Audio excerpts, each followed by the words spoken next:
Warwickshire collapsed to 87 all out. A defiant Derbyshire denied Durham, despite Beddingham's heroics. Meanwhile, Warwickshire condemned the champions to their first defeat in 22 matches last week. Could they replicate that showing on the road at Emirates Riverside? After a delayed start, Durham was straight into the wickets thanks to Mark Wood. He was fresh off his return to club cricket and back in an LV County Championship match after almost 3 years. There'd be no back-to-back centuries for Yates, he was bowled for just one. Raine then had the big scalp of India international Vihari, out LBW for 8. Will Rhodes wasn't too far behind him, Raine again the man to take the wicket, and the Bears in all sorts of trouble at 19 for 3. Wood made it worse for Warwickshire. He had his second wicket of the day in the over before lunch. Lamb bowled, and the session brought to a close after an hour of play. The score at the interval, 22 for 4. They kept tumbling after the break. Raine opened up with a wicket maiden to remove Sam Hain, who left one to clatter into his stumps. Burgess was his next victim, bowled for 3. Mark Wood then had a third.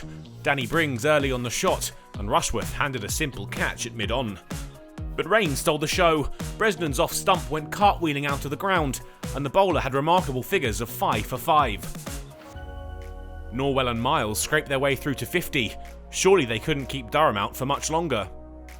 But they were successful, and the visitors' most productive partnership. They added some respectability to the score, which was now climbing towards 100. Durham denied them 3 figures.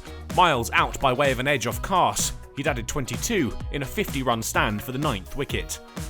Norwell fell a few overs later, a toe edge through to pointer enough to see the back of him, and Warwickshire all out for 87.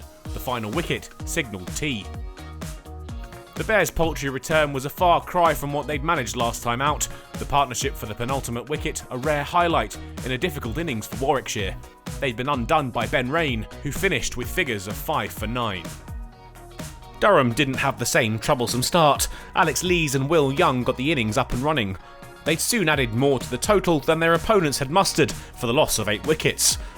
And after 20 overs, they'd reached 50 runs, the hosts making batting look easy, where their visitors had been all at sea. On Durham went. Warwickshire, often so potent with the ball, couldn't derail their hosts, and there was a real chance that these two could eclipse their total, unbeaten. With the final boundary of the day, they did just that. Durham moved past their visitors' score, Lees and Young still there at the close, with the score 88 for none.